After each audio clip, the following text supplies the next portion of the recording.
Hello, everybody. Lisa Savaniak here from lifelikeyoumeanit.com, and we are doing our Motivation Monday. And today's topic, we are looking at how do you identify what's running your show? In other words, what beliefs are holding you back? How do you get clear on?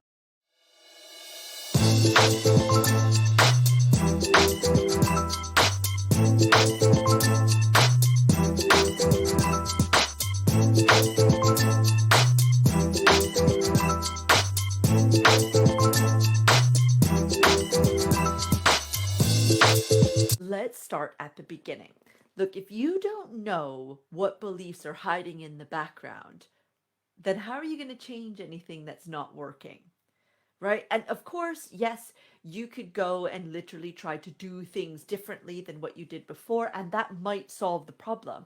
But if you keep putting your best foot forward and you're just simply not getting the results that you want and that you hope for, then it's possible that you're holding yourself back despite those best efforts, right? We've talked a lot about different ways that you hold yourself back, that a lot of you have put up your hand to say, oh, yeah, that's totally me, right? The perfectionism, the procrastination, and the distraction. But of course, there's loads of other ways that we hold ourselves back as well. Typically, the first thing that comes to mind is those excuses that we make for ourselves, right? Oh, I can't launch this now because yada, yada, yada, right? You talk yourself right out of the very thing that you want. And it all makes perfect logical sense, except that's what you want. And you just talked yourself out of that. And the reason that you do that is because you don't realize that there's a limiting belief that's running your show. Or if you do realize that it's there, you haven't given it the weight that it actually deserves, right? You've tried to brush it off and be like, yeah, yeah, yeah. But, but you're not realizing just how much this belief is influencing every single decision you make. So let's get crack-a-lacking and let's talk about, first of all, how in the world do you identify these beliefs?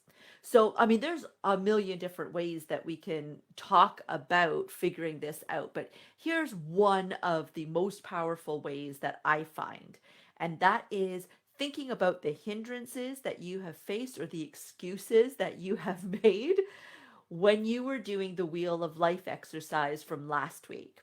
So it just really, really briefly, this is where you were thinking about an area in your life that you wanted to improve. And I got you to write down 3 things that you could do to improve it. And then your next task was to actually commit to doing one thing in the next 24 to 48 hours. And so if you found that even doing that, you couldn't get it done, you made excuses, you put it off, you procrastinated, you distracted yourself, you told yourself you couldn't do it, all these different things from just setting one little goal, right? Getting as very simple and basic as you can with that goal and giving yourself a whole 2 days to muster it and you couldn't do it, right? Then chances are that is because of a limiting belief that is running your show. So, what did you tell yourself about it? What was the language that you were using in your head, or maybe even out loud? What were you saying as your reasons for why you couldn't get it done? Okay, and that leads to the next part, which is really what are your most common thoughts? And so, I mean, it sounds absolutely ridiculous, but you know what I mean when I say this, that we think so much in a day and we don't realize how much repetition there is in our thoughts. So, when you're really trying to get clear on what these belief patterns are that are running your show, the best thing to do is to have a piece of scrap paper or a notebook, a journal, something along those lines that you have with you all the time. And then you're literally the first day, yeah, it might be a bit of a pain in the butt. You're going to write down the different thoughts that you have in that day. But then the next day, all you really need to do is when you have a thought, go and find it on your piece of paper and put a little tick next to it, right? So now you know you've thought about it once because it's written on the paper. You thought about it twice because there is a tick. The next time that you think about it, you'll tick again and again and again, and you start to see a pattern emerge. So, sure, there are some random thoughts that are going to be in there that you only have in very specific situations, and it's not really pointing at a belief at all. But I'm looking for you to find some sort of pattern in there. Okay. So, the next thing that you can do, if you don't like that one or you are still struggling to find a pattern in there, is you can think about, well, what is it that you say to yourself when things are going well? And then what do you say to yourself when things are not going well, right? So when things appear to be going wrong, what's the first thought that you have? And sometimes it's more of an emotion than a thought. Sometimes the emotion hits first, followed by the thoughts, right? So feel free to write down the emotion as well. Okay. And then what's the first thing that you say to yourself when you wake up in the morning? Okay. And then think about the last thing you were tackling in your business that you didn't follow through on for whatever reason, big or small, it doesn't matter. And then just think about, well, what was the reasoning there? What was it that you were telling yourself? What was the excuse that we're calling a reason here for talking yourself out of doing something that you obviously had wanted to do because you set out with this task?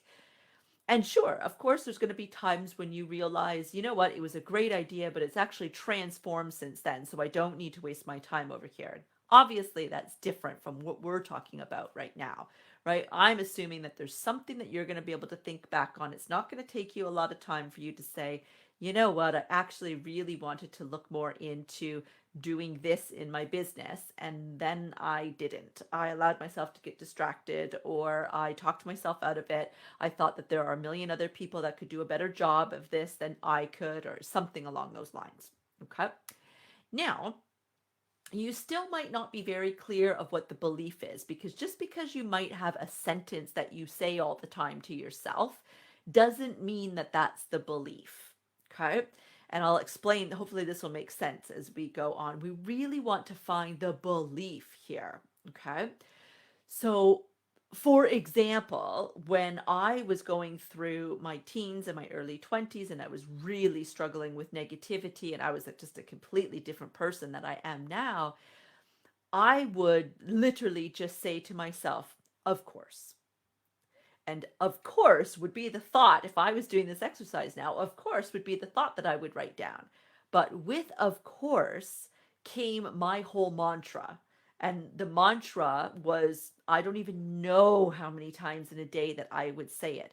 To say to myself, of course, just brought up all of the emotion, all of the thoughts that came with it all in one go, because it was a habit. It was something that I had practiced over and over and over for such a great length of time that all I had to do was say, of course, and it would all come up, right? And that mantra was that I was stupid, ugly, worthless, useless. Nobody was ever going to love me, and I'd never make anything of my life, right? And then when you break that down, none of those were just the static belief. When you break that down, the belief was of not being good enough, right? And that's what elicited all of those. They were all part of not being good enough. So that's what we're going to try to do for you. Figure out what that core belief is. So write down one of your thoughts. So if you are going through this process and whichever one of these that you've really resonated with, or maybe you've done all of them, and there's a predominant thought, right? It might be, of course, right? Whatever it is, write that down on a piece of paper. And the writing part, of course, you can just do this in your head, but the writing part and actually seeing this all unravel actually really does help. So take the time to just do this. You'll thank yourself for it later. Okay. So write down that one thought, and then you're going to make a spider diagram. So you're going to make points that come off of that one thought that's in the middle of your page. And I want you to just write down all of the emotions that the thought provokes in you. And then I want you to go deeper and start thinking about the why. So, for example, if the thought that you have that's in the center of your page is, I can't do it, that comes up for you all the time. I can't do it. The emotions that you might start writing about might be fear and disappointment, and even regret might be in there, right? You're afraid of getting it wrong. You're afraid of putting in full amount of effort and it not working out. You're afraid of losing money on this. You're afraid, right? So you don't even need to write out all the things that you are afraid of. Fear can just sum that all up for you, right? Because we're going to assume that this is a thought process that pops up in lots of areas of your life because it's actually a belief, right? At the root of it is a belief. So it doesn't really matter what you're afraid of specifically with this particular thought related to, say, business, because the fear part of it will actually be a bit different depending on what area of your life that we're looking at. So fear on its own is fine. Disappointment, regret. And then, you might fill that whole spider diagram with that. And so you might have to branch out again, right? Make it a really big, disgusting spider. So the next thing is well, why do I think this thought? Right? So in this example, I can't do it. And your emotions that come up are fear, disappointment, regret. And then you might start to realize that, well, the reason I feel like I can't do it, whatever it is because I failed at things before. I'm a failure. Starts to pop up for you then. I'm not good at whatever it is that I'm trying to do. I'm not good at anything, actually. Other people are better than me, might pop up. And then that might get you into, I'm not good at anything that I try to do. There's always somebody that's better than me. And then that might get you to, I'm just not good enough. Right? So we're breaking this down, this I can't do it. What is it about this that makes you think you can't do it? Now, if this was just a random thought that you've had when you are coming up against something in your business that you've not faced before and it's really overwhelming and whatnot, you can see how you might actually just sit there. It's not a belief. It's just oh my God, I can't do this. Like, I don't know anything that has to do with this. This is why I want you to do some of the pre-work to this in writing down all the different thoughts that you have, thinking about what you think about when you first wake up in the morning, thinking about those predominant thoughts when things go well and when things don't go well, and all of that we've already mentioned. Okay, so chances are the last one that you arrive at is going to be the underlying belief. So in this example, it's the I'm not good enough. Okay, sorry, I've got a couple of dogs here. You might hear them barking. Okay, so it's the I'm not good enough belief. Now, this is really important because we want to show you consciously and unconsciously that that's not true, that you have been good enough in many different areas of your life at many different times in your life. So that means now we're going to move to the solution of this. We've identified what the belief is, but now I'm not just going to leave you hanging here so you're like, oh, great, I've got a belief that I'm not good enough. Fab. Thanks, Lisa. We'll move to the solution. Okay, so the solution is to now start to write out all of the times that you were able to do it. Whatever, all the times in the past that you can remember that you had this same sort of thought process that came up, I can't do it, right? It might have been when you were first learning how to ride a bike, when you were just a kid, right? It might be, absolutely any area of your life. You're going on your very first date, right? Whatever it is, right? So what might pop up with this is the original thought, right? I can't do this.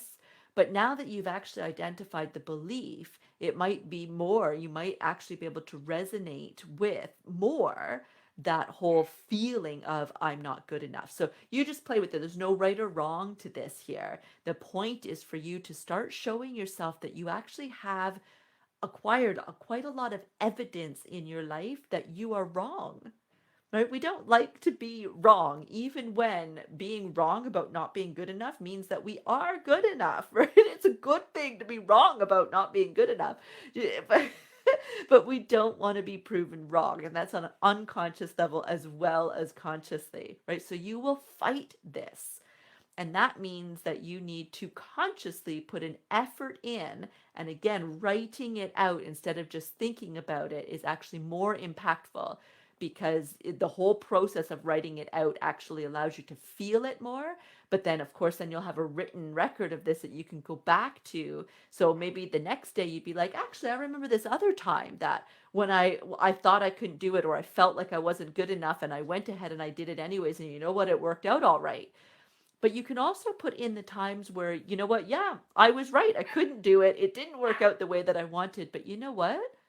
I'm still really proud of myself for trying it. The sky didn't fall around me. I'm okay. It was actually a great lesson to learn. And the lesson wasn't that I shouldn't put myself forward, but that, X, Y, and Z is what I actually learned from this. So you start to even see the disappointing things that have happened in your life. You even start to see them a little bit differently so that you can start to recognize, well, okay, actually, if I do put myself forward to do this and it doesn't work out the way that I had wanted, it doesn't mean that this is a big catastrophe.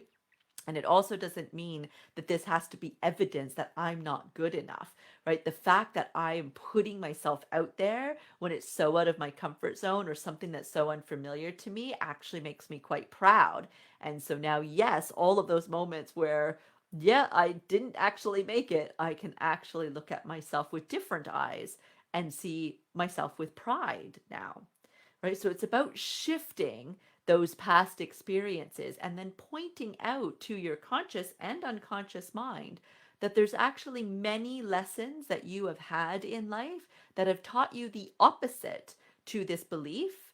It's just you chose, either consciously or unconsciously, to see it as evidence that this belief is correct because it didn't match what was going on in your head otherwise. So you either dismiss the success that you had, or something along those lines. So you start to actually see it differently, and you start to actually be like, you know what, I still have all this evidence over here. I feel that, yeah, things don't always work out when I try to do something, but I'm starting to see that I've actually got all this evidence over here that when I actually, get the help that I'm looking for, when I maybe it is legitimately something that you don't know how to do. And the last time that you did it, it didn't feel good to do it because you felt so out of your comfort zone. And so before you go and you tackle it this time, you're going to learn from that. And the lesson isn't to not do it and talk yourself out of it. The lesson is to go and, okay, let me look over my notes of what I did last time, figure out what I can learn from this, what the takeaways are, and see if I can change this in some way this time around. Or maybe I need to talk to my friend over here, or maybe I need to take this little workshop over here. Maybe I need to read this book, or whatever it is that you need to do before you go off to do it. But the point is that you are training yourself that those experiences were not evidence that your belief is correct, that you chose to see that at those times, and that you will prove yourself right because now your thought is, well, wait a second, that isn't correct. I am good enough. So now it's going to be much easier to prove to yourself that this original belief that you're not good enough is actually wrong because you're starting to believe the opposite, right? So now that will be the one that your unconscious mind is going to protect for all get out. I hope that makes sense. I love this. It really is a really quite effective exercise. Next week, we're going to talk about getting it done. So figuring out what you're trying to get out of when you're procrastinating in your business. And obviously, we'll talk about, not just figuring it out, but then what to do about it so you can actually get it done. I've put actually, I didn't put a link in the description. I've just told you to go ahead and DM me if you want to talk more about how I can help you with overcoming these beliefs that pop up for you, because they really do have the power to get into your way, but they also can be adapted, right? You don't have to live with these beliefs.